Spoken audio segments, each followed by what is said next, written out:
What's up, guys? Yet again, we're here for another video, and this one's a little bit more just kind of like options and I don't know, not opportunities, maybe not the right word, but it's mostly about telling you guys more about just kind of gear in general when you're streaming, and like what kind of stuff you might need, what kind of stuff you might want. I was gonna quickly go over some of these things here with you guys so that you guys can get a better idea of the gear that I use and why I use it. From headphones to mice to keyboards to, you know, other gear that I use for streaming. I just want to show you guys what I use to help me with my everyday streams. Let's get this right off, starting with I wanted to start talking about mice. Mice have been around for forever in terms of PCs and whatnot. So when I first started streaming, I actually started to use a wireless Logitech mouse and keyboard to do my streams. It was just kind of what I had at the time, and eventually I ended up upgrading. But just to let you guys know, like when you were starting out streaming, don't go all out and buy a bunch of gear and swag and flashy keyboards and mice and big crazy monitors and stream decks and you don't need any of that stuff. If you're gonna start streaming, just try it. Don't go all out and buying a bunch of gear to try to get yourself to a point that you just have the flashy look. Start streaming first, see if you like it, then get the gear. When I started doing it, I started with this really cheapo $30 wireless mouse and keyboard that was probably the worst mouse and keyboard I ever had. The keys were very flush. If you ever look at like a laptop keyboard, it's very much like that, where it's just like flat. You couldn't feel the keys. It was all like, it was terrible. But I used it and it's what I had, so I was like, great, this will work. Eventually, I ended up upgrading, and I got my first mouse ever. Ended up being the Logitech G502, and hands down has been my favorite mouse for forever. This was my go-to mouse for everything. It had a lot of buttons, a lot of capabilities. It was not terribly heavy, and it wasn't terribly lightweight either. And you had the options to add more weights to it if you choose to put more weights in it. And I liked it so much that I ended up actually getting a second one. So I had the original and I got a second one just because this one started wearing down on me. It started to not function as well after, I want to say, 2 to 2.5 years. It started to get a little bit grimy. It started, like, some of the material started coming off. But overall, this was still a fantastic mouse. And I just wanted to get a fresh version of it, so I ended up getting another one. And was very happy with it for forever until my good buddy Renegade ended up buying me a what's called a final mouse, and this final mouse has been my go-to mouse now for everything. It is so lightweight and beautiful, and I honestly don't think I can go back to another mouse after being on this thing. It's the Final Mouse Sunset Edition, and I am very happy with it. It's very lightweight, so when I'm moving my mouse around, it almost feels like it's an extension of my arm, and less that I feel a device in my hand. It's more that I'm just moving my hand.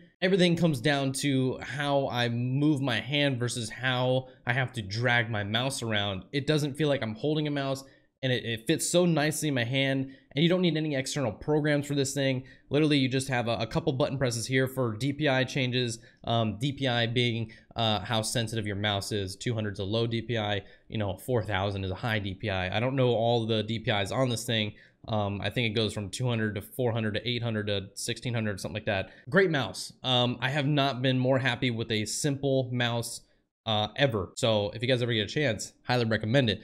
As for streaming, my stream PC, I used to use a different mouse as well, but eventually that mouse kind of fell apart. I needed to buy like a cheapo mouse. I think this thing costs literally like $5. It's not worth talking about. It has some LEDs on it. I can't pull it out any more than this, but has some LEDs on it. It's very simple. There's nothing about this mouse worth talking about. It is lightweight. It is not a good mouse, but it was cheap, and because I have a dual PC setup, I needed a second mouse just to operate my stream PC over here. And with that said, we're gonna move on to keyboards. So keyboards range from all different types of sizes and shapes and colors and everything. And I've owned 4 keyboards, 5 keyboards in the span of me streaming. My very first one was that wireless one that I told you guys about. And from there, I ended up stepping up and getting a SteelSeries keyboard. I don't know what brand, what model this is. SteelSeries Apex gaming keyboard.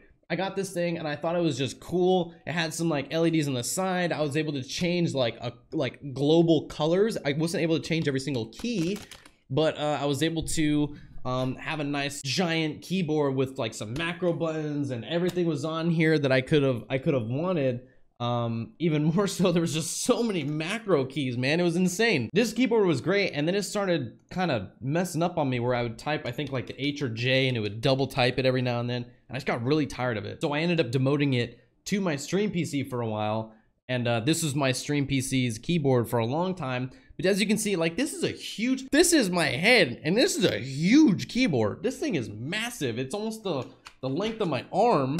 You know what I mean? It's a ginormous keyboard, and that was like its biggest turnoff for me, was that it was just so ginormous that it took up practically my whole desk. My whole desk was my keyboard. So eventually I said, all right, I'm done with this. It's time to get something smaller, and I want something with some more flash to it. And in comes a keyboard from a company called TT Esports. They made this keyboard called, I think, the Poseidon Z RGB.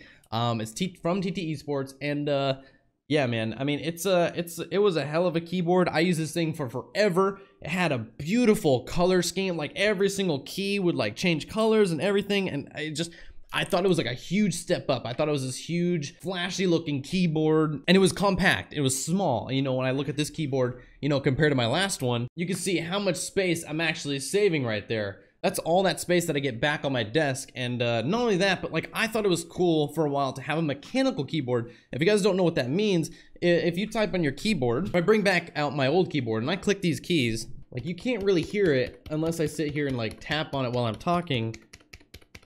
These keys were silent. You can't really hear when I'm typing on this to a certain extent. With this mechanical keyboard, you can really start to hear all the little clicks and clackities, and it is very loud, and I kind of like that little feedback. There was a subtle feedback to hearing that click, to knowing when you're pushing down a button. Great keyboard. I really liked it, but it started doing the same thing as my other keyboard, where I started typing a certain, I think it was F on this keyboard. I would type F, and it would double type it. And you can imagine when you're in games, maybe F does a certain action, and you didn't mean for that to happen, and it's sitting there performing that action. And it was a huge flaw, and it was really getting on my nerves. So eventually I said, I'm done with this keyboard. It is time to move on. And then that's when I finally chose to step up and pay a little bit extra money and get myself a nice Corsair K70 rapid fire keyboard, which is very much the same as that last keyboard, other than like the top is made out of an aluminum. I feel like the keys themselves are very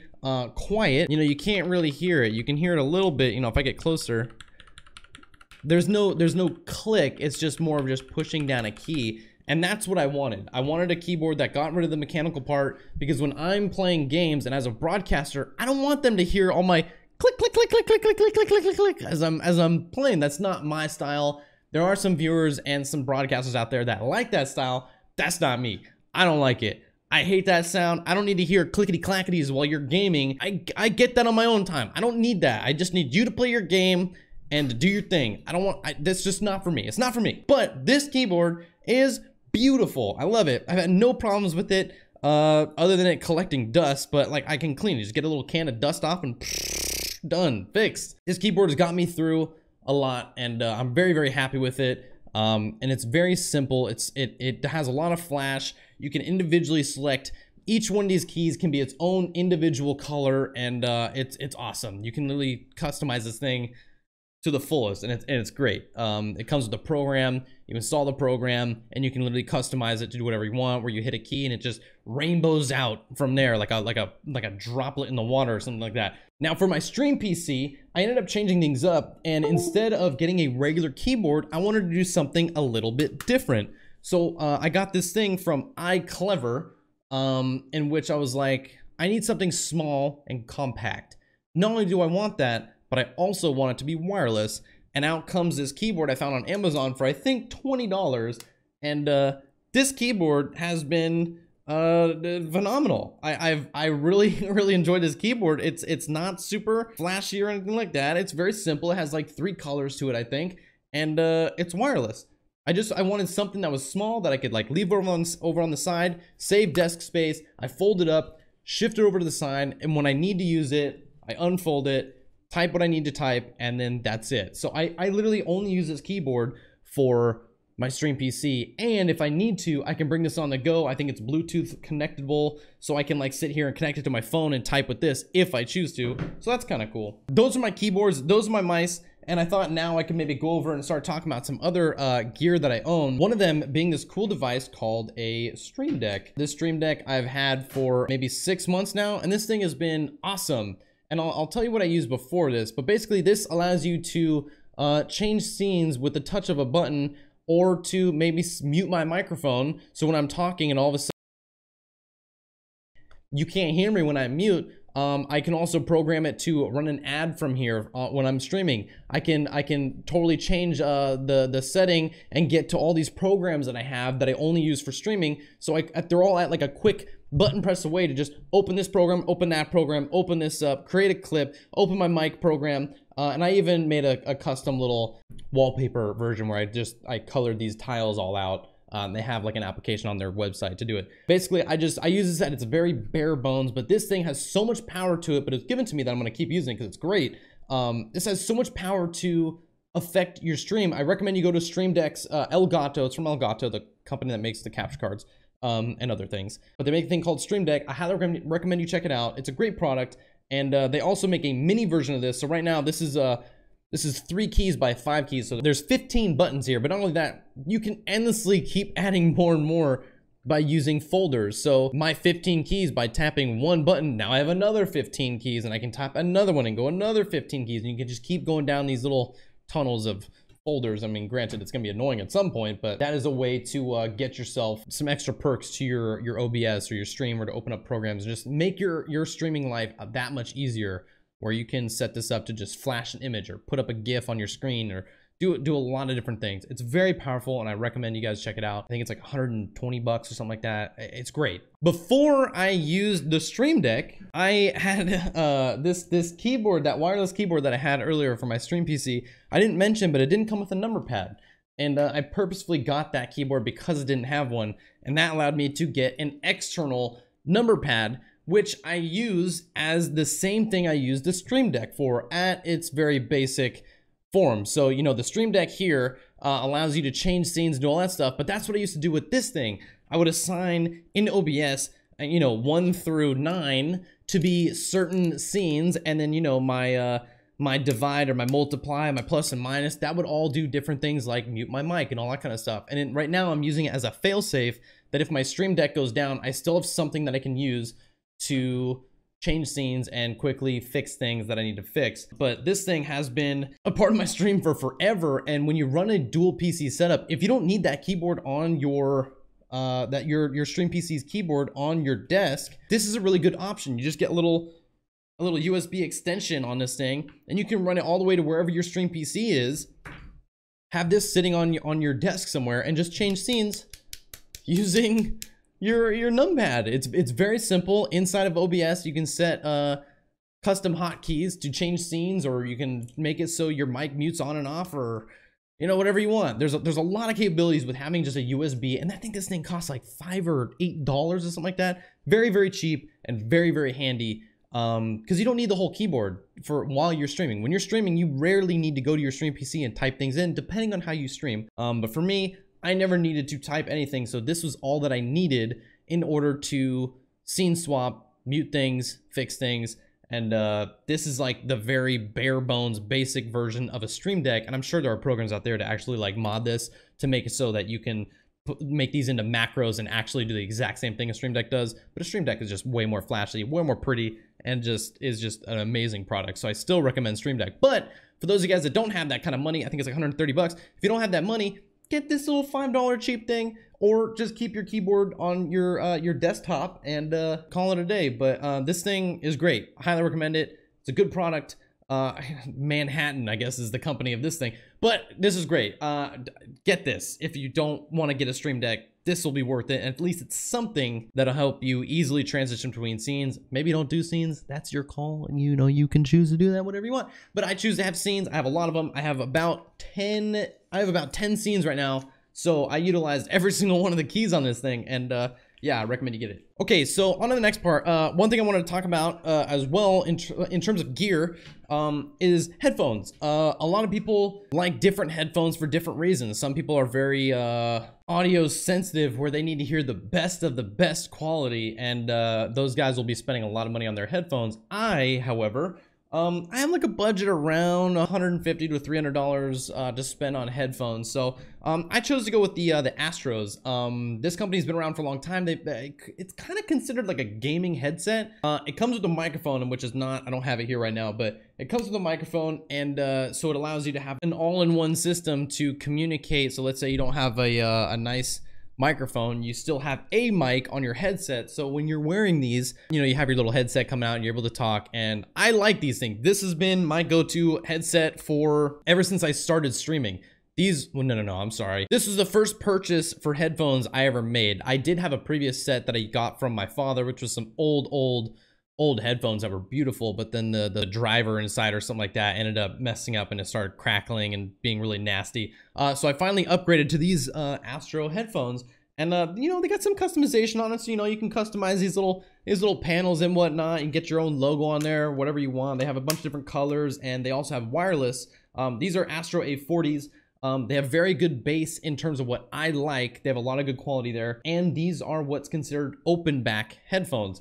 And what I mean by open back, there's closed back and open back. Open back is where you can wear your headphones and hear yourself talk. You can hear what's happening outside your room. You can hear a car drive by, and you know, it's a little muffled, but it's very much opening up to your environment, so you can still hear other things. And the reason I have these and I like the open back is because I don't listen to my microphone from my computer. I just talk.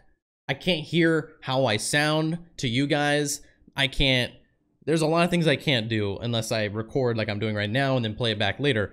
But these headphones allow me to hear things, so when my wife comes home from a long day at work, I want to hear when she comes in. Now, the opposite side of that is closed back. And granted, these might not be the best example of closed back headphones. I ended up winning these in a PUBG tournament at a TwitchCon 2017. But I believe these are closed back headphones. They're from Omen by HP. And when I wear these, it's a little more muffled, and you can usually tell by the padding. These are really thick leather pads, and they really kind of just like sit right on your ear and kind of suck all the sound out from everything else. So when I'm talking, it's almost as if someone is kind of just lightly putting their hands to my ears and not allowing me to hear myself talk. And if I'm playing music and I'm playing games, I'm not gonna be able to hear myself with these headphones on because they block so much sound. These are great for like a plane for me, but not for streaming. And they do have a nice little pull-out microphone, so if I needed to use the mic, I could. But it all comes down to preference in terms of what you want for your type of headphones. So closed back and open back, you need to keep that in mind.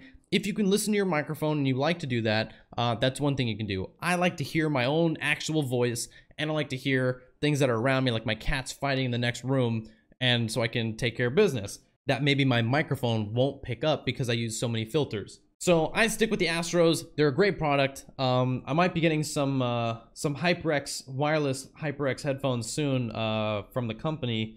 So I might try those out and see where that takes me. But for right now, these have been my go-to headphones, and I recommend them. I've used them for forever. The pads on these things are getting all kinds of gross because I've been wearing them so often.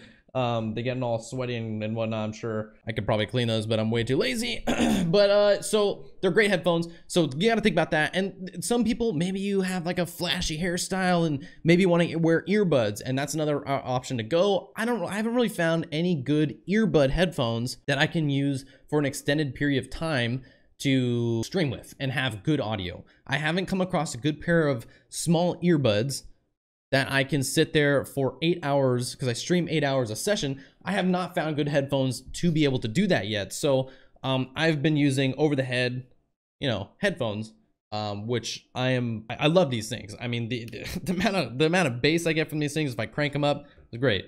So keep that in mind. Earbuds, closed back, open back. Those are kind of your three types. And you can also use speakers, but just keep in mind, if you use speakers, like on your desk speakers, your mic might pick that up and your stream might, hear way too much. So keep that in mind. But yeah. Okay, another piece of gear that I ended up getting kind of donated from some of my viewers back in the day.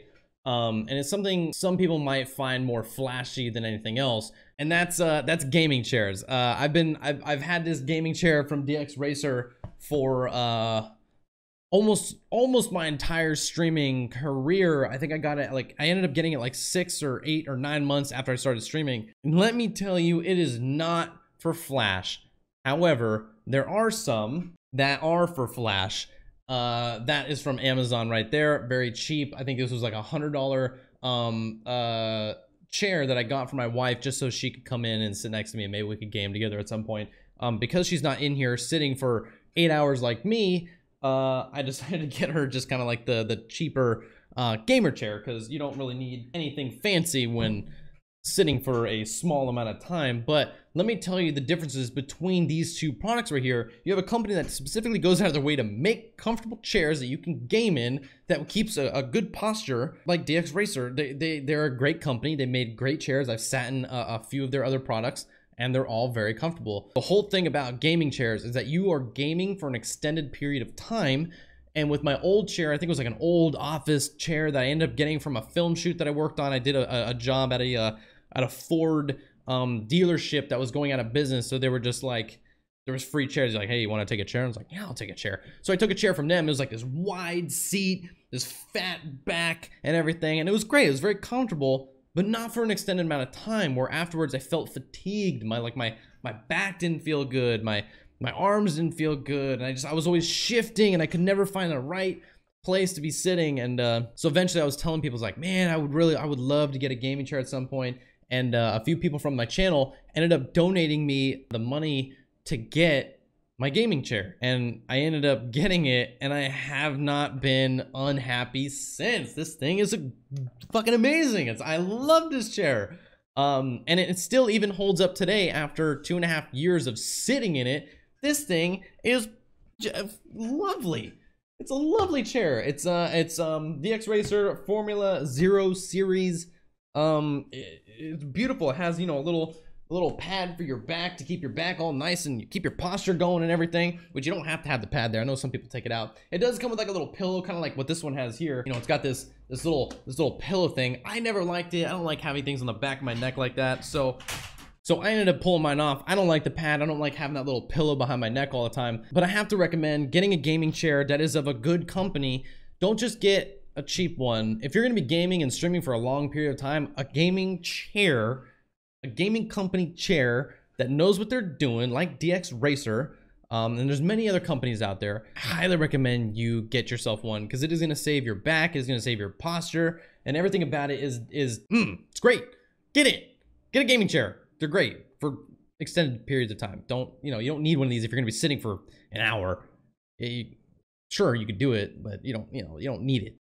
Another thing I wanted to quickly talk about is, you have a mouse, but you're also going to need a mouse pad. And you got to start thinking about like how much space you have versus how big of a pad you want. Because when you're gaming, you could be a wrist gamer with a high DPI and really like you're not moving too much to where you only need a mouse pad, maybe the size of something like that.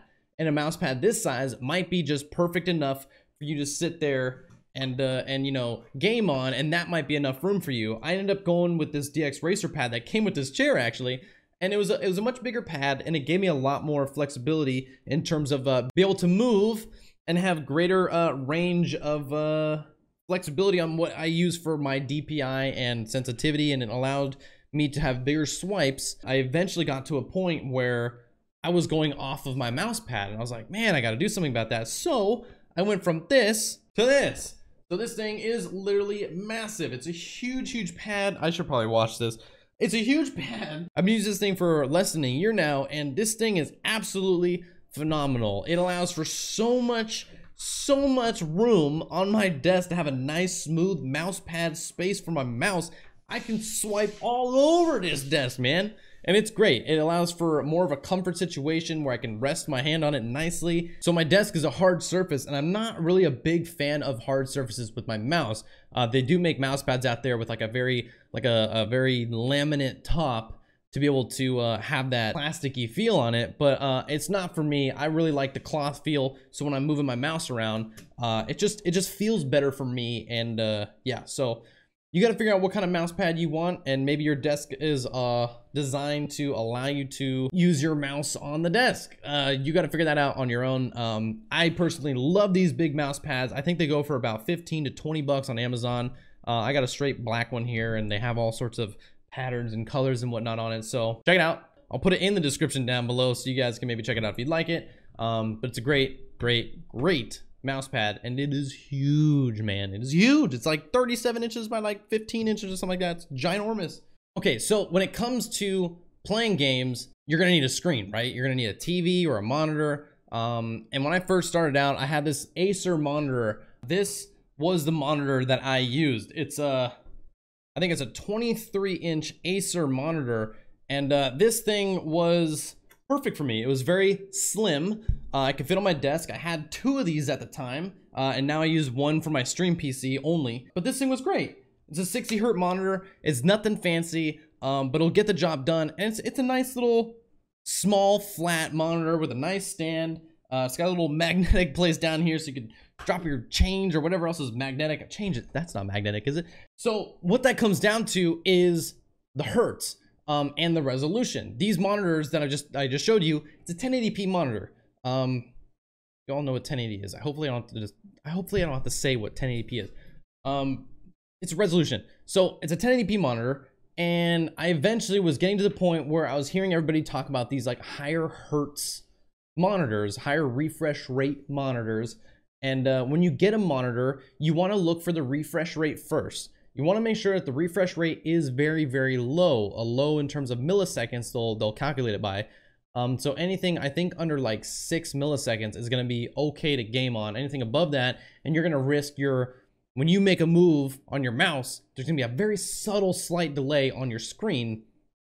And if you've ever had a delay between you and your game, you know you're going to sacrifice. Your skill's going to go down. Everything is worse because you are not in tune with the game. You're not synced up with the game, and you want to make sure that you are. So make sure you get something with a very small refresh rate so that you can game almost 1-to-1. You know what I mean? So later on, I actually found out these monitors also have higher hertz. And what I mean when I say hertz is basically the frames per second that a monitor can display. These monitors I was using in the past, these monitors allowed me 60 hertz or 60 frames per second or 60 FPS to game on. So no matter what my in-game FPS was, if it was over 60 frames per second, it doesn't matter. I was always seeing 60 frames a second. Now with these monitors I'm using here, these are Asus VG248 QE monitors, and their refresh rate is 144. So instead of 60 frames per second, I'm now being able to see 144 frames per second, more than double the refresh rate, or the hertz, sorry, of my monitor, which will allow me to visually see more frames in my game, which makes for a much smoother image. And if you've never tested it out, I highly recommend you try it, because when you go up to 144 hertz, when you go up to 120 hertz or anything higher, you are going to notice a huge